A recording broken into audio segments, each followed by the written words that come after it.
Now some serious stuff from ispy. I urge a detox of the words we use. First, equality. Is it the perfect state of being that some people think it is? Equality. Is it always fair? Sometimes the words we use are the great mischief makers in our brains, setting our thoughts off on the wrong track, in the wrong direction. Some innocent-looking words have made great mischief for years, and some we treasure are not as innocent as they look. They've snarled up our thoughts for far too long. I'm going to start with equality. Is equality fair? The story of Tom, Dick and Harry. I'm now going to examine the word equality. I don't think we should revere it quite as much as we do. We should use the word equity and fair play more often. You may think that equality and equity are the same thing. Here is a story to show you that they're different. Two friends, let's call them Tom and Dick, are on a day's walk. They encounter a third hiker, Harry, and they stop for a bite of lunch.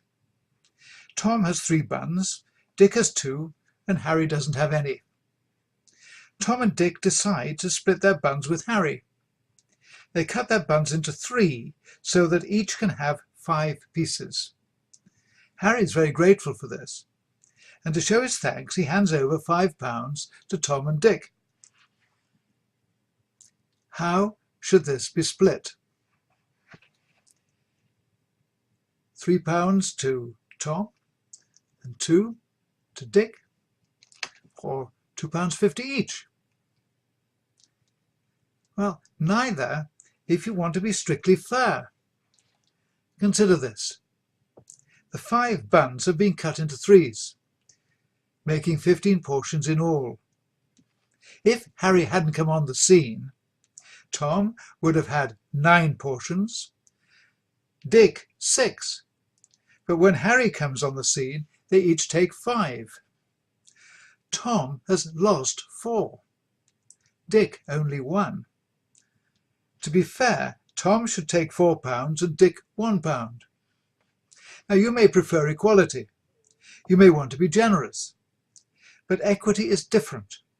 The moral of the story is that sometimes equity or fair play will be positively unequal.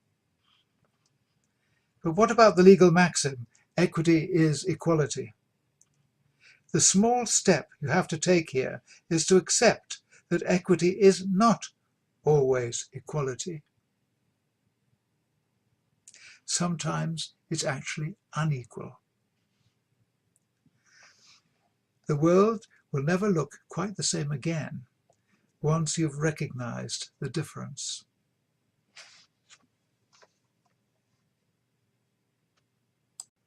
Next time, I'll remind you of equality's blood-stained past. How about some brand new thinking for the 21st century? Our world is changing beyond all recognition.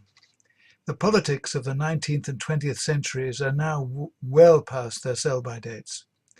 Death of a Nightingale tells a human story with a challenging interplay of fact, fiction, satire and commentary.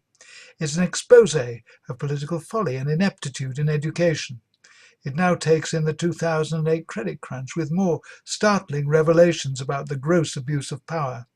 It explains why so many hopes have been betrayed. But it also opens up a new line of travel.